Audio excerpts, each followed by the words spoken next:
Okay, guys, let's get to it. Big news. Bob, I'll start with you. LeBron James breaks Kareem Abdul-Jabbar's all-time scoring record. Pretty interesting. One Laker to another. I never thought LeBron would be a Laker, but still, it was quite a moment. I like LeBron. Some people don't for some unknown reason, but I thought it was a great moment for him. I salute him. That's my official salute. He's perfectly deserving. I am always on the, just crazy about these stupid LeBron haters. There's just no reason for it. It's stupid. Anyway, he's the appropriate person to do it, given the longevity. What this record reflects is two things: skill and longevity. You can't be the all-time scorer without longevity. He has taken the torch from a guy who played 20 years, and he is now playing 20 years. That's logical. It's a tribute in that regard. What I think is, there's many things to say about it, but I'll start with this. The most interesting thing about him being the all-time scoring leader, he's fourth in assists. And that tells you that my premise has always been, he's always been about team. He wants to win basketball games, and he wants to do it the best way possible. And the worst thing you could ever say about him as a player is that there was a period of he was too deferential for too long, right up to and including the 2011 finals. That was the catharsis. I don't know whether somebody got to him or he figured it out, but since that time, he's calibrated his great ability better and than he had before. And so I find it interesting last night's game, the fact that in the midst of the game and the 10-minute ceremony and all, oh, by the way, they lost. And he only had 3 in the fourth quarter. I don't know what that was all about. But anyway, I'm all on favor. I'm all aboard with this. Okay, and I love the way Kareem's handled it too. I think he's handled it great. For me, guys, I don't know. I watched last night and I just had flashbacks to one of the first times I saw LeBron was 2001 at Fairleigh Dickinson University ABCD camp. And there was this huge matchup. It was build up of LeBron, this kind of, again, kid that you kind of heard about, but you didn't really know how good he was. And this kid named Lenny Cook, who was also a big time player out of New York. Right. And they were building up Lenny Cook as the next great thing. He was from New York, big, strong wing, 6'6", 230. And man, LeBron just ate his lunch, absolutely destroyed him. And that was when I just kind of came away saying, like, all right, this is special. This is somebody that can't miss, like completely can't miss.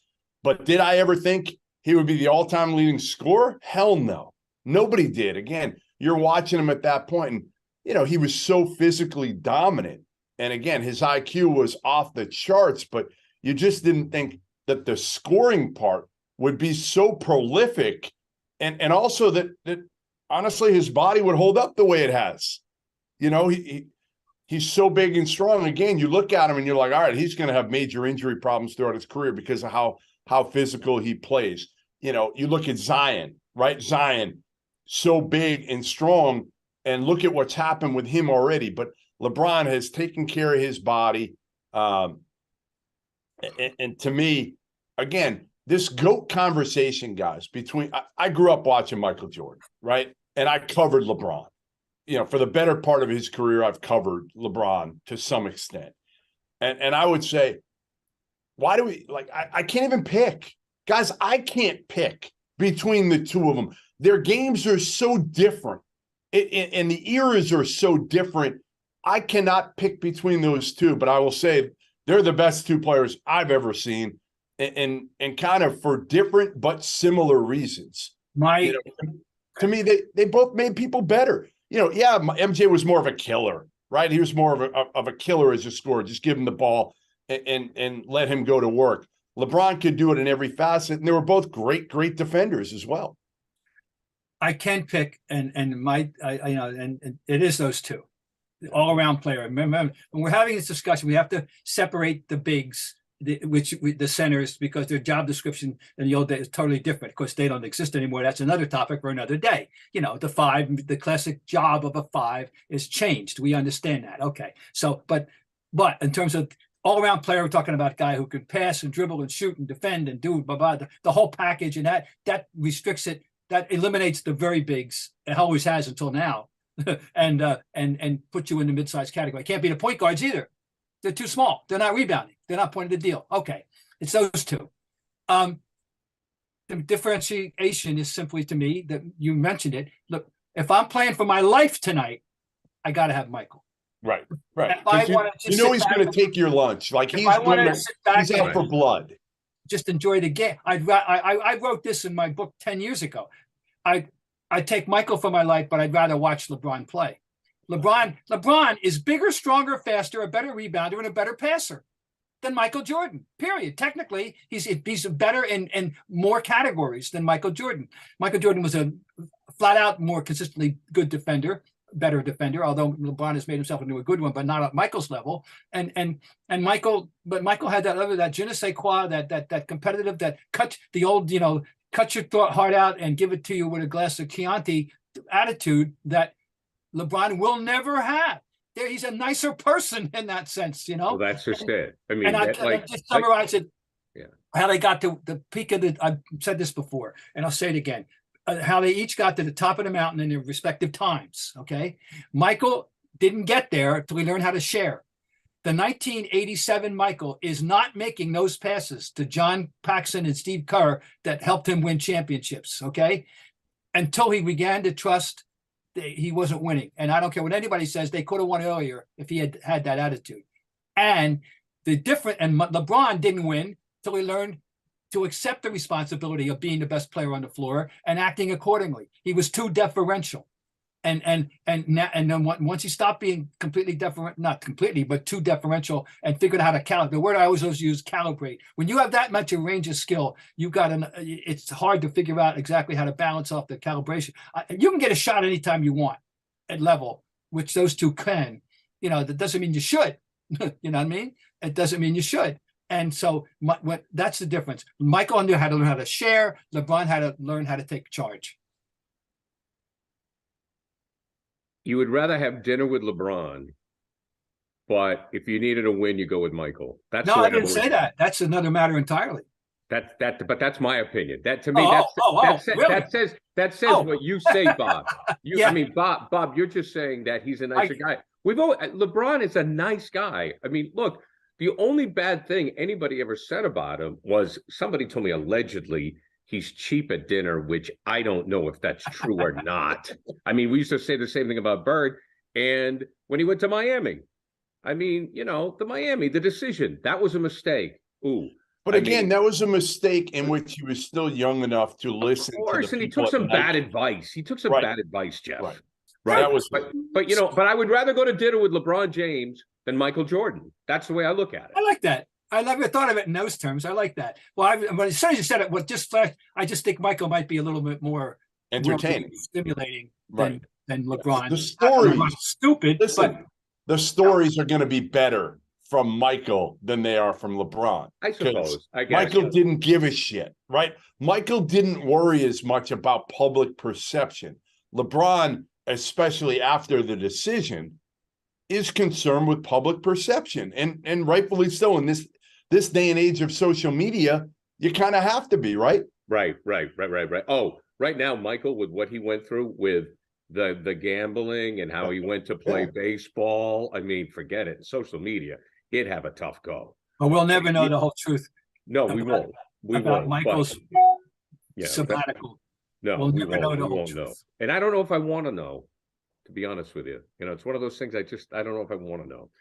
All right, guys, we got more coming up. We're going to talk about Kyrie's trade to Dallas. But first, we have to tell you about our client right here, HelloFresh. And let me tell you guys, see there, HelloFresh. All right, and this has made me an unbelievable cook here because it's real simple. What you do is you got 40 recipes. Like this one is like onion crunch chicken. You get 40 of these a week that you can choose from. Bob Ryan could even cook. So everything is in here. And the thing that's good for me is it's all pre-measured.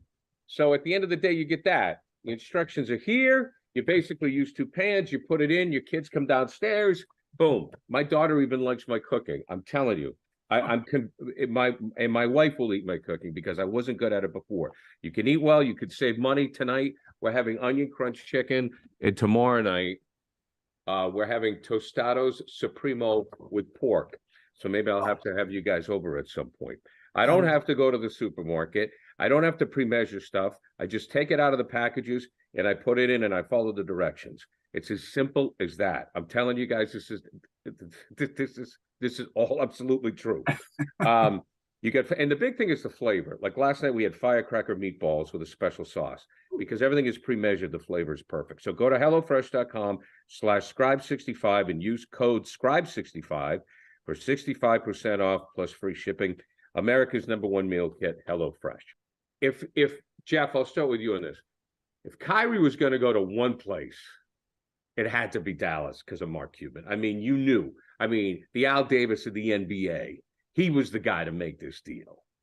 Yeah, no, I think it made sense. It made all the sense in the world because if you're Dallas, you're not getting another big-time free agent in Dallas. You're just not.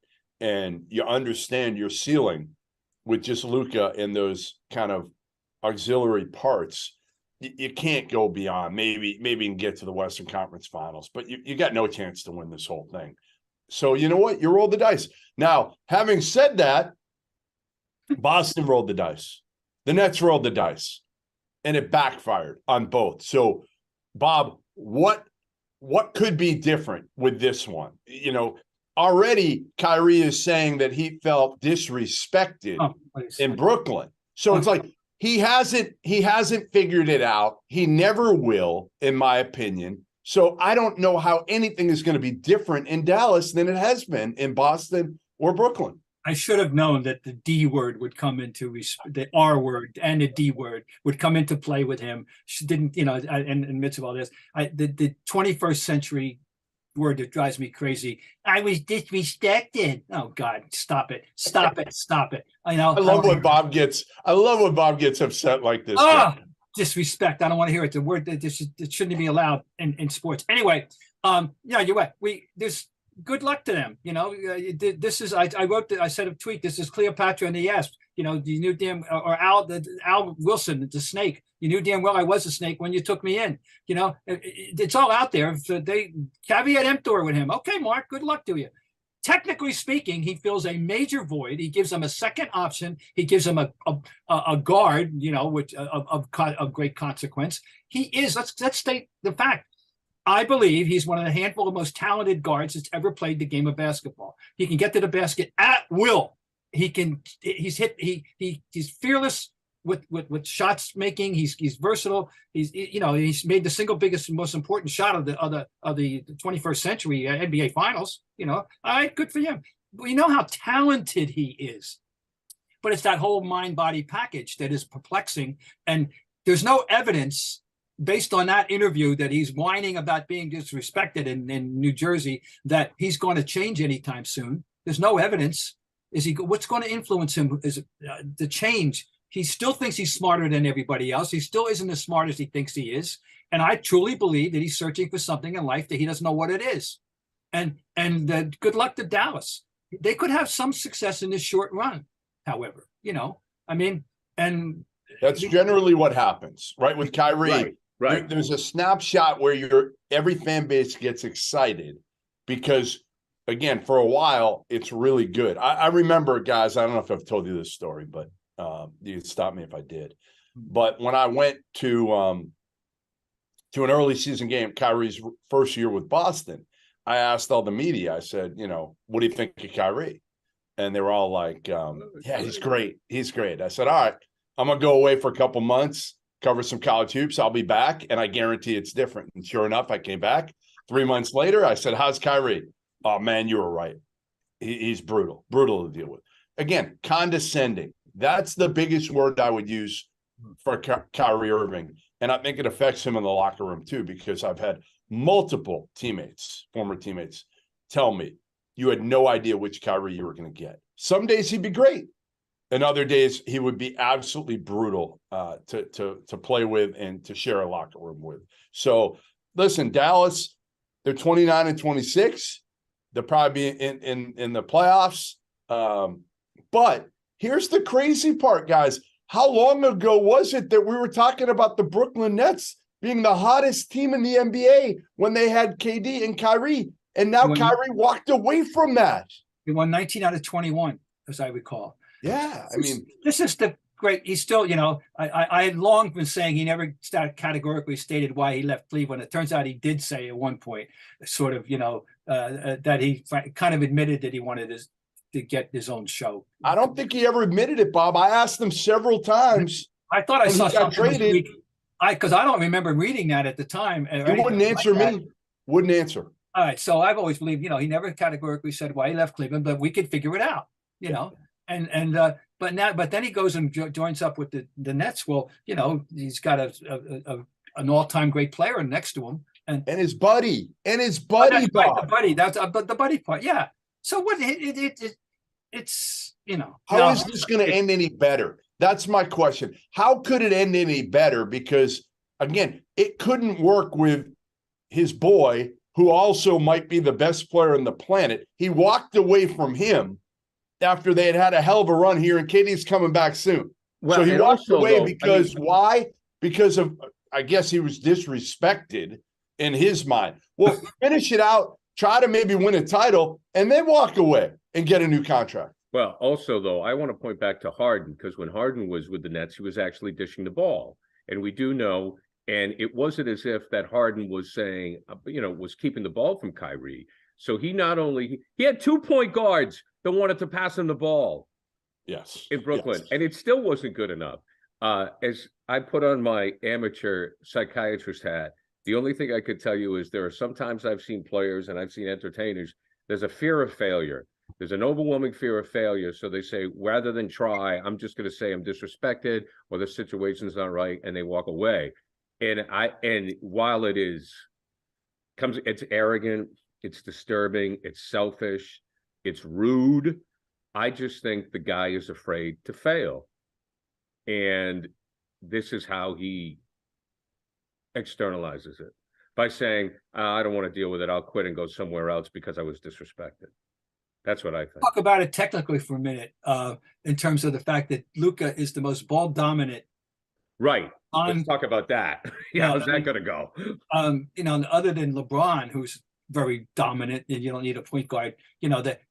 How that's going to go? How is Luka going to, quote, calibrate, unquote, himself? Down and loves to dribble.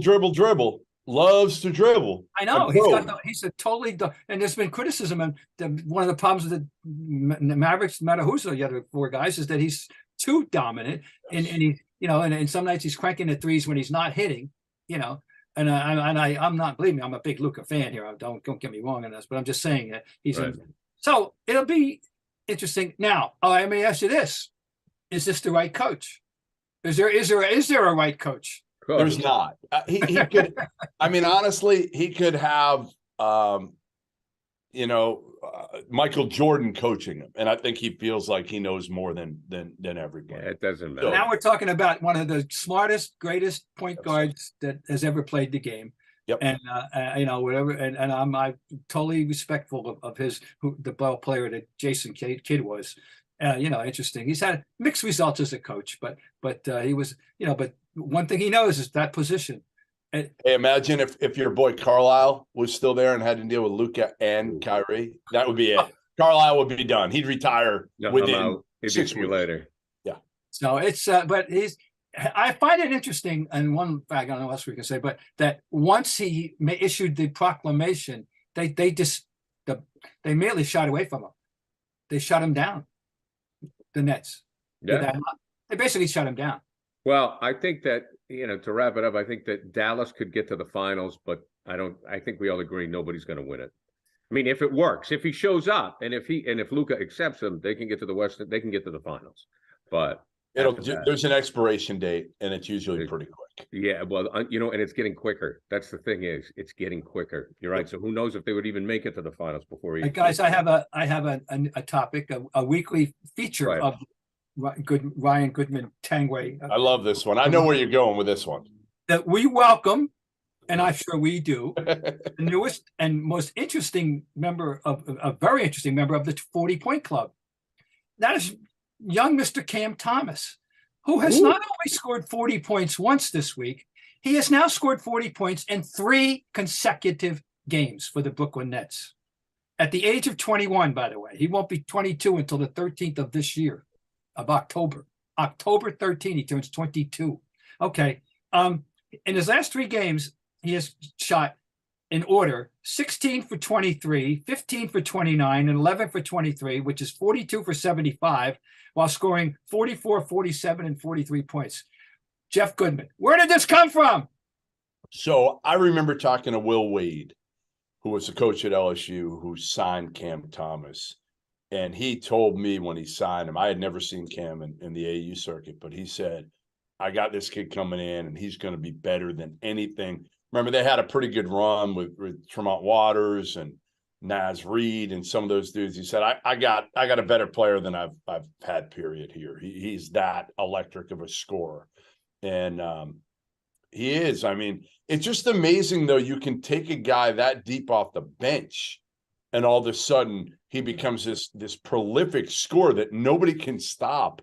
I don't know too many guys that could do it at that level, right? Like you bring like Jeremy Lin came out of nowhere and had that stretch for what? How long was that? 2 months with the Knicks? I know it was about 6 weeks. 6 weeks. Yeah, like I don't know. I mean, could this be one of those? All I'll say is Cam Thomas is wired to score, and he was a late first-round pick. He was 27th pick in the 2021 draft. The first one was 27th. Listen, I'll tell you one thing. Former LSU coach Will Wade, probably not surprised by this. Because I looked him up in my blue ribbon stash behind me here. And when he came in, what Will Wade said that impressed him the most about this kid from Oak Hill Academy that he had brought in was the way he gets to the foul line, that he had a rare precocious ability to get to the foul line. He is an 83% career-free foul shooter, I must tell you, at this moment in time. And that's the one thing he cited as he entered LSU.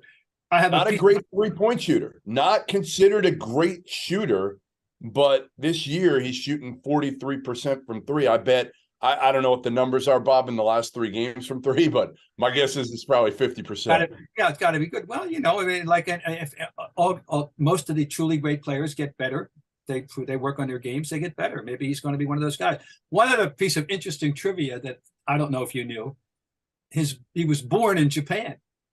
Really? Did not know that. His mother, it said, was working there.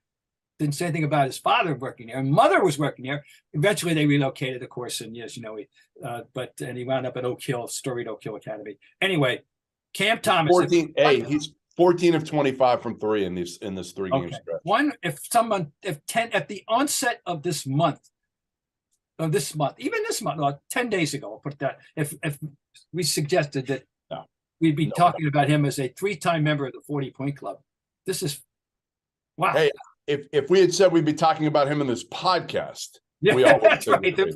You're right. It's the investigative journalism. And by the way, this all began with the exit of Kyrie Irving. Yes. Right. I don't know what that opportunities, right? Opportunities. Minutes were certainly provided. Yes. The investigative journalism of one Robert Ryan right here on this podcast. To wrap it up, guys, Bobby Manning of CLNS.com and CLNS Media has a little article up that you can read. Jayson Tatum right now is second in minutes per game, 37.3 minutes per game. A concern because it seems what happens lately, Jeff, is when they do try to rest him, the Celtics get in trouble. I guess. I mean, listen, he's 24 years old. Jesus. He's 24 years old. I'm not overly concerned. We were never concerned about this years ago. And, these guys were playing more minutes than they are now. He's taken a couple games off here and there for load management or his son's birthday party. Maybe take another birthday party day off, whatever, let your kid celebrate another birthday party for Deuce. Why not? I just get exasperated, of course, with these. He's second. He's not even 40 minutes a game. I mean, I'm sorry. I grew up with John Havlicek. I grew up with all those guys, and it's just a whole different world. I understand. And they're now and better travel conditions. I mean, if you were told these people 50 years ago, 40 years ago that about the travel and the places they'd be staying and the charter flights and the amenities, I mean, they wouldn't believe it that could happen. Yeah, but I can see if we were having this conversation about Al, fine. He's 30, he'll be 37 soon, but 24-year-old, I just have a hard time grasping this. I'm sorry. I just can't, I like it. I got to say, guys, I like it that Jayson Tatum doesn't want to take games off, doesn't want to sit. Right, he wants to play. Like this, to me, is refreshing. How many games he's played? 51 games. How many games have they played so far this year?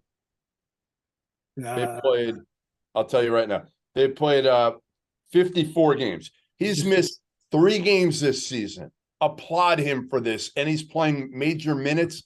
This is what you want to see out of Jayson Tatum. Too many guys, again, are looking at some of those other older stars and load management and saying, hey, give me a day off. Tatum hasn't done that, and Missoula has kind of let him go and he's trusted Jayson Tatum to kind of tell him when he needs a day off. Well, he definitely wants a ring, but he also wants the MVP. Yeah, whatever. Listen, I can tell him right now he's not getting it. No, I agree. He's not getting it. I'm sorry. You picked the wrong year. I'm sorry, son. There's too many candidates this year, and you're not at the top of the list. Come right. He'll be top 5, top 3. Top 5, yeah. And he'll get one. He'll get one, but it probably won't be this year. I'm with you. All right, to wrap it up real quick, who's your pick right now, Bob?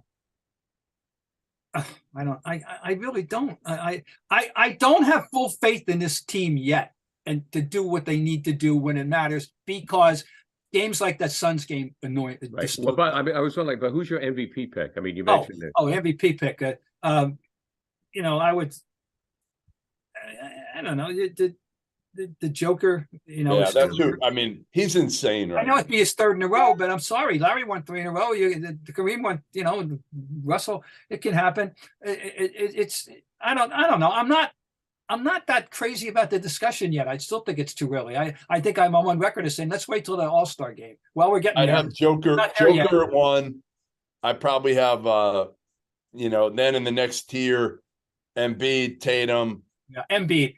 I'm sorry. Luka, Giannis, those guys. Those are your top Gary, 5 right now. Gary, if you put the gun to my head, the proverbial Luger, and I would say, Embiid is carrying a team as much, and I like it. I'd say Embiid if I vote now, knowing that we got plenty of time to go. Though, I wouldn't want to do it now, but if I had to, I'd say Embiid. Well, plus with Brooklyn now out of the picture, Embiid, his candidacy, the awareness of it is taken out. Goes up a notch because now it's Boston, Philadelphia, and Milwaukee. And one of those 3 could be the NBA champs. So just to show you how great. How tough and crowded the field is. Giannis went for 54 tonight. Everybody just yawned. Oh, yeah, because they're used to it. Well, that's Giannis. He's supposed to do that. Oh, yeah, okay. So we got 54. All right. All right, guys. Well, listen, always a pleasure. We'll talk to you again next week. Bob Bryant, Jeff Goodman, and Gary Tanguay along for the ride. Brought to you by HelloFresh. Yes, the favorite culinary experience of the Tanguay family. Real quick, Super Bowl picks. Who you taking, Bob? Eagles. What do you got, Jeff? Yeah, I got Eagles too. I grew up as an Eagles fan. I would say Wilbert Montgomery, Harold Carmichael. 6'8". Wow. The trombone player, right? High school trombone player. We'll say goodbye. Thank you, guys. Talk to you soon.